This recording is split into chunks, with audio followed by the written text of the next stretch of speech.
Você já parou para pensar no quanto a vida pode nos surpreender? Eu era um baterista talentoso, vivia no ritmo acelerado das turnês e dos estúdios. Cheguei a tocar com bandas incríveis, dividindo palcos com músicos que fizeram história, como integrantes do Sublime e até mesmo um prodígio que já liderou orquestras em Washington. A gente tinha um lugar chamado Playhouse, uma mansão transformada em estúdio de música, com tudo que um artista poderia sonhar, equipamentos de ponta, um escorregador que descia do segundo andar direto para a cozinha, salas de produção onde criávamos desde vocais até beats de hip hop. Era o auge da minha carreira, e eu ganhava mais do que em qualquer outro trabalho que tive depois. Mas, apesar de todo o sucesso, algo dentro de mim estava vazio. Nada daquilo preenchia o buraco que carregava desde a infância. Minha história começou em Douglas, no Wyoming, com um padrasto alcoólatra e violento. Depois de um acidente que deixou sequelas na cabeça dele, a agressividade só piorou. Eu vivia apavorado, sem saber quando a próxima explosão de fúria aconteceria. Não tive uma infância normal, cheia de brincadeiras e risadas. Em vez disso, cresci cercado por medo. Lembro de uma noite, pouco antes do Natal, quando minha mãe saiu com ele para uma festa da empresa. Ele voltou bêbado, e algo aconteceu, talvez uma briga entre os dois. O fato é que ela foi embora, e eu fiquei sozinho com minhas duas irmãs e aquele homem. Ele entrou no meu quarto, onde eu treinava Kung Fu, e começou a me provocar. Então você sabe se defender. Eu tentei levantar os braços, mas como um garoto de 8 anos poderia bloquear os socos de um adulto furioso? Ele me bateu, me jogou contra a parede, me arremessou pelo quarto. Quando acabou, eu estava com o olho roxo, o lábio sangrando e hematomas por todo o corpo. No dia seguinte, no Natal, a polícia invadiu a casa. Tiveram que tirar fotos minhas, quase nu, para registrar as marcas da violência. Foi humilhante. Pouco depois, o estado do Wyoming decidiu que eu deveria ir morar com meu pai biológico, em Minneapolis. Deixei minha mãe, meus amigos, tudo para trás. Mas mesmo lá, a sombra da violência me perseguia. Meu pai, que também tinha sido criado em um lar abusivo, fez questão de buscar terapia para não repetir os erros do passado. Ele não queria que eu vivesse o mesmo inferno. Ainda assim, aquela infância deixou marcas profundas. Cresci com a necessidade de provar meu valor, de mostrar que não era mais aquela criança frágil e machucada. Queria ser alguém, conquistar respeito, fazer sucesso. E foi assim que mergulhei na música. A bateria se tornou minha válvula de escape, minha forma de me destacar. Com o tempo, as coisas começaram a dar certo. Gravei sessões, fiz turnês, conheci gente influente. A banda John Wayne in the Pen começou a ganhar reconhecimento, e o Playhouse se tornou nosso refúgio criativo. Mas, por mais que eu tivesse dinheiro, fama e conexões, algo ainda faltava. Era como se nada daquilo fosse suficiente para preencher o vazio que carregava dentro de mim. Foi então que aconteceu. Estava sentado nos degraus do Playhouse, conversando com meu melhor amigo, quando ouvi uma voz clara, como se alguém estivesse ali, falando diretamente comigo. Eu te dou tudo o que você quiser. Sexo, drogas, rock and roll. Era uma oferta tentadora, carregada de promessas, fama, sucesso, o brilho dos holofotes. Eu sabia que havia algo sobrenatural ali, mas não imaginava o quão sombrio era. Virei para meu amigo e contei o que tinha ouvido. Ele me olhou, balançou a cabeça e disse: "Você sabe que quer isso." Naquele instante, senti um calafrio. Algo estava muito errado. E foi aí que tudo começou a mudar. O deserto se estendia diante de mim, infinito e escaldante, como se o próprio sol tivesse sido forjado ali. O ar tremulava com o calor, mas não era apenas o calor da terra, havia algo mais, uma presença que pesava sobre cada grão de areia. De repente, vi uma figura se aproximando. Não era um homem comum. Suas vestes eram simples, quase humildes, mas cada passo que dava parecia ecoar através dos séculos. Quando ele parou diante de mim, não houve palavras de imediato. Apenas um olhar profundo, penetrante, como se ele enxergasse não apenas meus olhos, mas cada sombra que já havia habitado minha alma. Então, ele falou: Sua voz não era alta, nem imponente, mas carregava uma autoridade que fazia o deserto inteiro parecer se curvar. Você me procurou, disse ele. E eu estou aqui. Naquele instante, algo dentro de mim se quebrou. Não era medo, não exatamente. Era como se todas as minhas perguntas, todas as minhas dúvidas, todas as noites em claro buscando respostas tivessem sido respondidas em um único segundo. Eu caí de joelhos, não por fraqueza, mas porque não havia outra forma de ficar diante dele. Minhas mãos tremiam, meu peito ardia, e as lágrimas vieram sem que eu pudesse contê-las. Ele se abaixou e tocou meu ombro. Foi um gesto simples, mas que atravessou minha carne como fogo e gelo ao mesmo tempo. Eu sou o caminho, a verdade e a vida, disse ele, e cada palavra ressoou dentro de mim como um trovão. Não era uma declaração arrogante, era uma promessa. Uma promessa de que tudo o que eu havia procurado no mundo, o sucesso, a fama, o alívio da dor, nunca poderia me dar o que eu realmente precisava. E ali, naquele deserto que não era mais apenas areia, mas um lugar onde o tempo e o espaço se dobravam, eu soube. Não era uma escolha. Era uma rendição. Acordei ofegante, o suor encharcando os lençóis, o coração batendo tão forte que pensei que fosse explodir. Mas não era o mesmo pavor da primeira vez. Era algo diferente, uma certeza que queimava mais forte do que qualquer dúvida.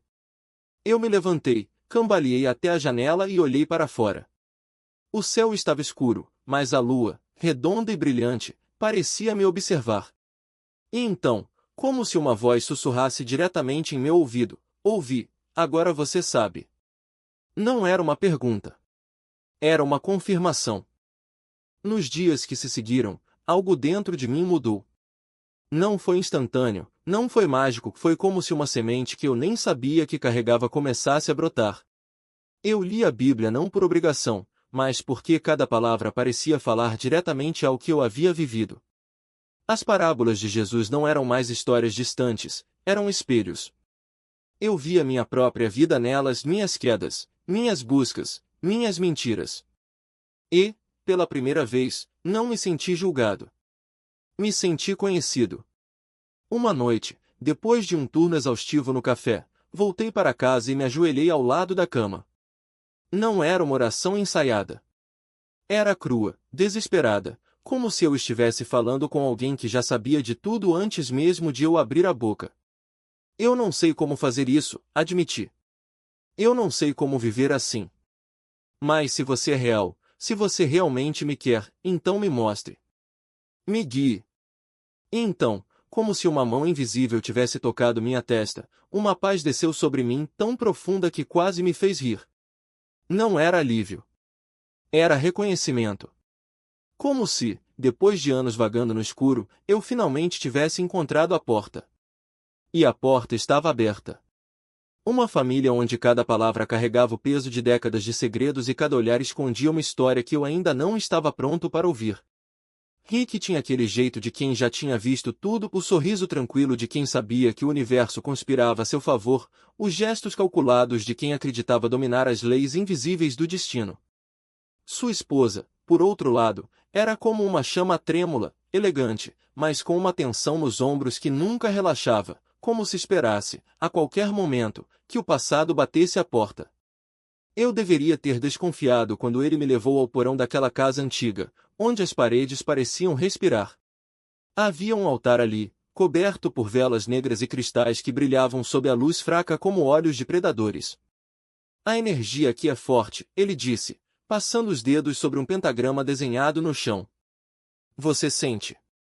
Eu senti. Mas não era paz.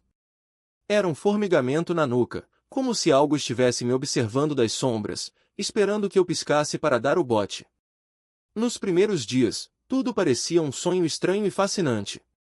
Rick me apresentava a seus mestres espirituais, homens de túnicas brancas que falavam em enigmas e mulheres de olhos vazios que lia meu futuro em cartas que nunca mostravam o mesmo resultado duas vezes. Ele me ofereceu chás que faziam minha visão borrar, incensos que queimavam minha garganta como fumaça de enxofre. Isso vai te abrir, ele dizia, enquanto eu tossia e meus dedos formigavam. Você vai ver o que os outros não veem. E eu vi. Na terceira noite, acordei com o som de unhas arranhando a madeira da porta. Não era um rato. Era algo maior, algo que se movia em silêncio, mas deixava marcas profundas demais para serem de um animal. Quando finalmente me levantei para olhar, a maçaneta girou sozinha. A porta se abriu devagar, como se alguém ou algo estivesse testando minha coragem. Lá fora, o corredor estava escuro, mas no fim dele, onde a luz da lua mal alcançava, havia uma figura. Alta. Imóvel. Com olhos que refletiam a escuridão como espelhos quebrados. Eu deveria ter gritado. Deveria ter corrido. Mas algo em mim reconheceu aquilo. Não como um inimigo, mas como um velho conhecido. Como se, em outra vida, eu já tivesse estado diante daquela presença e tivesse feito um acordo que agora cobrava seu preço. Então a voz veio não pelos meus ouvidos, mas direto na minha mente, suave como seda rasgada. Você me chamou uma vez. Lembra? E eu lembrei. Lembrei da noite em que, desesperado, sozinho no meu quarto, eu havia sussurrado para o escuro: se você existe, me dê poder. Me dê algo que ninguém mais tem. Lembrei da sensação de algo se enrolando em volta do meu pulso como uma pulseira de fumaça, da promessa sussurrada em troca da minha alma, uma promessa que eu nunca tinha cobrado, porque, na época, não acreditava que fosse real. Agora, ali, na casa de Rick, com a porta aberta e a figura se aproximando, eu entendi: o diabo não vem com chifres e cheiro de enxofre. Ele vem como um amigo, como uma oportunidade, como uma porta entreaberta no meio da noite. Ele vem como aquilo que você sempre quis, mas nunca teve coragem de pedir em voz alta. E quando ele estendeu a mão para mim, eu soube que, se a aceitasse, nunca mais seria o mesmo. Mas também soube que, se recusasse, teria que viver com o peso de saber que, em algum momento, eu tinha convidado o inferno para entrar e ele havia aceitado. Sabendo, eu já tinha me preparado para o básico: entregar bíblias, distribuir sopa, talvez até construir um poço se o dinheiro desse. Mas o que encontrei ali não era um lugar esperando por caridade. Era um campo de batalha. Os olhos daquelas crianças não pediam esmola. Eles queimavam. Queimavam com uma fome que ia além da barriga vazia, uma fome de algo que nem elas mesmas sabiam nomear. E quando comecei a pregar, não foi com palavras bonitas ou promessas vagas. Foi com o peso de quem já tinha visto o inferno de perto e sabia que ele não era feito só de fogo, mas de silêncio. De oportunidades perdidas. De portas que se fecham devagar, sem barulho, até você perceber que está trancado do lado de dentro.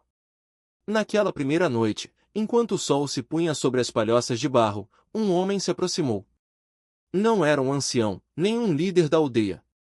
Era um jovem, talvez da minha idade, com cicatrizes nos braços e um olhar que parecia ter visto coisas demais para alguém tão novo. Ele me disse, sem rodeios: você fala de Deus, mas aqui a gente só conhece o diabo. Ele vem todo mês, leva nossas meninas, traz doença, traz fome. Se o seu Deus é tão forte, por que ele não para isso? Eu não tinha resposta. Ou melhor, tinha, mas ela não cabia em palavras. Porque naquele momento, eu entendi que não estava ali para salvar ninguém. Estava ali para ser salvo. Para lembrar que a fé não é um escudo contra o mundo, mas uma espada contra o que o mundo faz com a gente.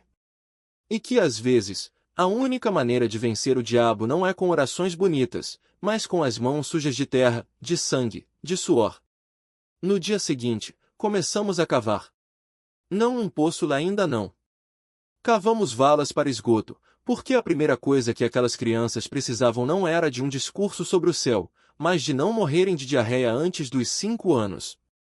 E enquanto trabalhávamos, algo aconteceu. Algo que eu não planejei, nem pedi, nem merecia. Uma das meninas dela não devia ter mais de 8 anos, pegou uma pá maior que ela e começou a cavar ao meu lado. Não pediu permissão.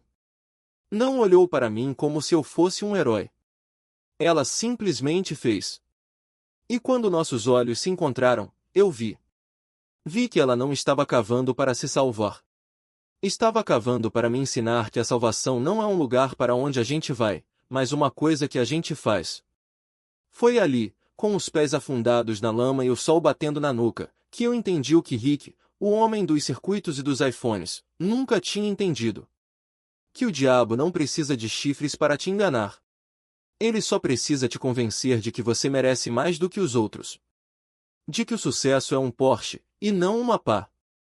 De que a graça é um cheque em branco, e não um chamado para sujar as mãos. E que Deus, às vezes, não fala em terremotos ou vozes do céu.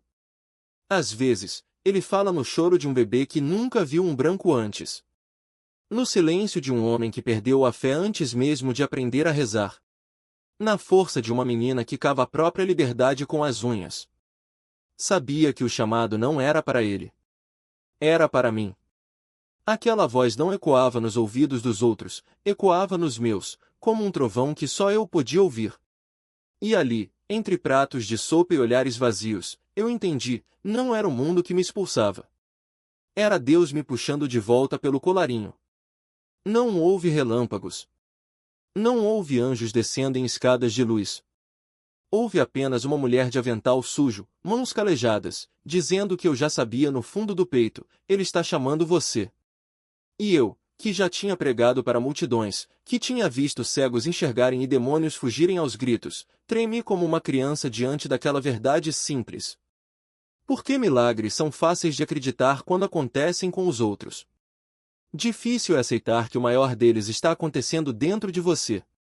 Saí daquele lugar com os bolsos vazios e o coração cheio de uma coisa que eu não sentia há anos, vergonha.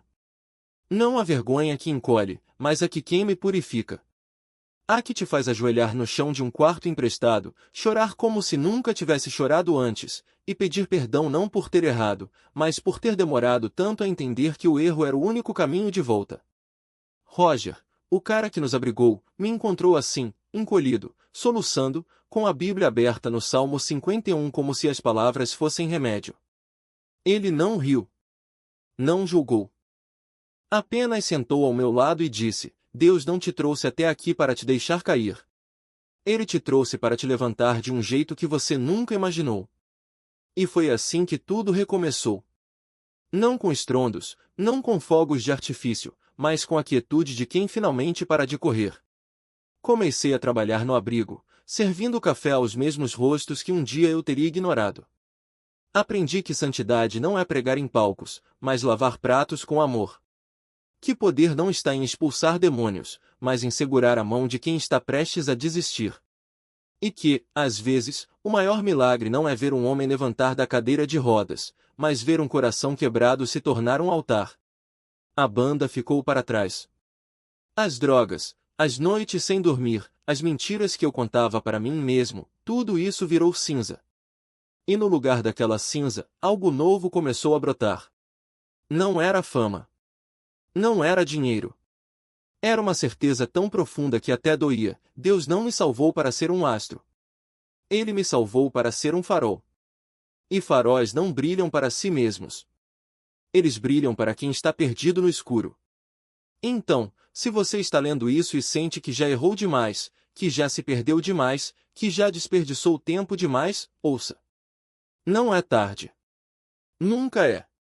Porque o mesmo Deus que transformou um mentiroso em apóstolo, um perseguidor em pregador, um drogado em servo, está olhando para você agora. E ele não está com raiva. Ele está com os braços abertos, esperando que você pare de fugir e comece a correr para ele. Matá-lo. Um golpe na cabeça, uma fratura exposta, e ele ficou em coma por semanas. Quando acordou, não era mais o mesmo homem. Eu era um monstro, ele me disse. Bebia, brigava, fazia tudo o que você possa imaginar.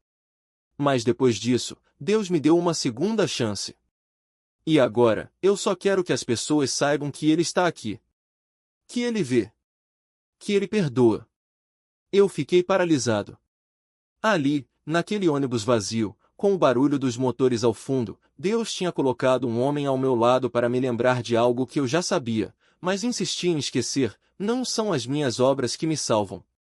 É a graça dele. Eu estava ali, tentando me consertar com minhas próprias forças, como se o amor de Deus fosse um salário a ser conquistado, e não um presente a ser recebido. E naquele momento, com a mão daquele homem sobre a minha, senti o peso da verdade: Deus não me ama porque eu sou bom. Ele me ama porque ele é bom. O pastor Grover costumava dizer que o diabo não precisa nos destruir de uma vez. Ele prefere nos desgastar aos poucos, como água corroendo uma rocha. Primeiro, vem a dúvida: será que Deus realmente se importa? Depois, a culpa: como ele pode me perdoar depois de tudo o que fiz? E então, a armadilha final: a mentira de que nós mesmos podemos consertar o que só Deus pode restaurar. Eu caí nessa. Voltei para as drogas, para a luxúria, para a busca desesperada por aprovação, não porque queria, mas porque acreditava que era o único jeito de me sentir digno outra vez. Mas Deus não desiste. Ele usa até nossos retrocessos como pontes para nos trazer de volta. Lembra daquela pomba no sonho? Ela não veio para me condenar. Ela veio para arrancar as máscaras. Para me mostrar que o orgulho era o muro que me impedia de ver a cruz. E quando finalmente entendi isso, algo mudou. Não foi instantâneo. Não foi mágico. Foi como acordar de um sono profundo e perceber que, o tempo todo, a luz já estava lá, eu é que tinha fechado os olhos. Hoje, quando olho para trás, vejo que aqueles 4 anos no deserto não foram um castigo. Foram uma escola. Deus não me deixou vagar porque me abandonou. Ele me deixou vagar porque precisava que eu entendesse que não era forte o suficiente para andar sozinho. E quando parei de lutar contra a correnteza, foi então que ele me carregou. Não com um milagre espetacular, mas com algo ainda mais poderoso: a sua presença no meio do caos. Então, se você está lendo isso e sente que já tentou de tudo, que já caiu tantas vezes que não sabe mais como se levantar, eu tenho uma notícia para você: Deus não está esperando você se consertar. Ele está esperando você parar de tentar. Porque a salvação não é um prêmio para os perfeitos. É um refúgio para os quebrantados. E se há uma coisa que aprendi nesses anos, é que o lugar mais seguro do mundo não é onde não há tempestades, mas onde Deus está no meio delas. Ele pode fazer o impossível se mover. Mas aqui está a verdade que muitos esquecem: Deus não precisa de um palco grandioso para falar com você. Ele não depende de sinais estrondosos ou de encontros sobrenaturais para provar sua presença. Às vezes, ele sussurra no silêncio de uma oração que ninguém mais ouve. Às vezes, ele se revela na página de um livro que você quase não abriu, ou no sorriso de um estranho que cruzou seu caminho no momento exato em que você precisava de esperança. O problema não é Deus estar calado, é nós estarmos distraídos demais para ouvir. Você quer viver uma vida sobrenatural? Comece reconhecendo que o sobrenatural já está ao seu redor. Está na forma como o sol nasce todos os dias, mesmo quando você não merece um novo começo. Está na maneira como uma semente brota no concreto, provando que a vida sempre encontra um caminho. Está até nas pequenas vitórias, aquele momento em que você escolheu perdoar quando tudo dentro de você gritava para guardar rancor. Isso é milagre. Isso é Deus trabalhando. E se você acha que nunca teve um encontro divino, pergunte a si mesmo: quantas vezes você ignorou a voz que lhe disse para ligar para alguém que precisava de você? Quantas vezes você desconsiderou aquele impulso de ajudar, de orar, de parar e agradecer? Deus não está limitado a visões ou profecias, ele fala através da sua palavra, através da sua criação, através das pessoas que ele coloca no seu caminho. O sobrenatural não é um espetáculo reservado para alguns, é a realidade diária de quem decide enxergar com os olhos da fé. Então, se você está faminto por mais, comece com o que já tem. Abra os olhos para as pequenas intervenções de Deus na sua vida. Treine seu coração para reconhecer sua voz nos detalhes. Porque, no fim das contas, o sobrenatural não é sobre o que Deus faz para você, é sobre o que Ele faz em você quando você decide confiar. E quando você começar a ver sua mão em tudo, mesmo nas coisas que parecem comuns, você perceberá que já estava vivendo o milagre o tempo todo. Só precisava acreditar. Tudo o que ele queria fazer. E é justamente aí que muitos se perdem, fechando as portas antes mesmo de Deus sequer bater. Quantas vezes limitamos o Senhor a um manual de regras, a um conjunto de rituais, a uma caixinha de expectativas tão pequena que nem cabe a grandeza do seu amor? Isso não é fé, é religião. E a religião, meu amigo, é o oposto do sobrenatural. Deus não cabe em fórmulas. Ele não se conforma com nossos limites. Quando colocamos Jesus em uma caixa, estamos dizendo, sem palavras, que ele só pode agir de um jeito, em um lugar, em um momento específico. Mas o Deus que eu conheço é maior que isso. Ele é vivo. Ele se move. Ele fala. Ele transforma. E o mais incrível? Ele quer fazer isso em você, não apesar das suas falhas, mas através delas. Muitas pessoas olham para o mundo e só enxergam o poder do inimigo, as trevas, os medos, as forças que tentam roubar, matar e destruir. Mas onde está Deus nessa equação? Ele não está apenas presente, ele é a resposta. Ele é maior. Ele é mais forte. E se você ainda não viu isso, é porque ainda não abriu os olhos para o que ele já está fazendo. Eu não sou especial. Não tenho nenhum dom extraordinário. Já vivi no pecado, já carreguei vergonha, já precisei de libertação e cura interior. Mas uma coisa nunca me faltou, a certeza de que Deus é real. E essa certeza mudou tudo. Porque quando você decide acreditar, quando você busca a voz dele em meio ao barulho, quando você se dispõe a ouvir, os milagres começam a acontecer. Não são coincidências. Não é sorte. É o sobrenatural operando na sua vida, e você nem sempre precisa ver para crer, mas quando vê, não tem como negar. E sobre aquele sonho com a cruz de cores brilhantes, mas sem vida? Era religião pura. Uma fachada bonita, cheia de aparências, de rituais vazios, de uma espiritualidade que parece impressionante, mas não tem poder. Porque o poder não está no que você mostra, está no que você vive. Está em ter a forma de piedade, mas negar a essência dela. E quantos de nós não caímos nessa armadilha? Quantas vezes trocamos a presença real de Deus por uma versão editada, domesticada, que não incomoda, não transforma, não liberta? Deus não quer uma versão sua que se encaixe em um molde. Ele quer você, inteiro, quebrado, sincero. Ele quer que você abandone as caixas, as máscaras, as limitações que a religião impôs. Porque quando você faz isso, quando você deixa de lado o que acha que sabe e simplesmente se entrega, os milagres acontecem. E eles não são para poucos. São para você. Para mim. Para todos que ousam acreditar. Então, hoje, eu oro por você. Não como alguém que tem todas as respostas, mas como alguém que já esteve no mesmo lugar e encontrou a saída. Pai, eu te agradeço por este momento. Por cada pessoa que está lendo isso, que está buscando mais, que está cansada de viver uma fé sem poder. Eu declaro que hoje é o dia em que elas vão enxergar. Que vão ouvir a tua voz. Que vão ser guiadas pelo Espírito Santo, não por regras, não por tradições, mas por um relacionamento vivo contigo.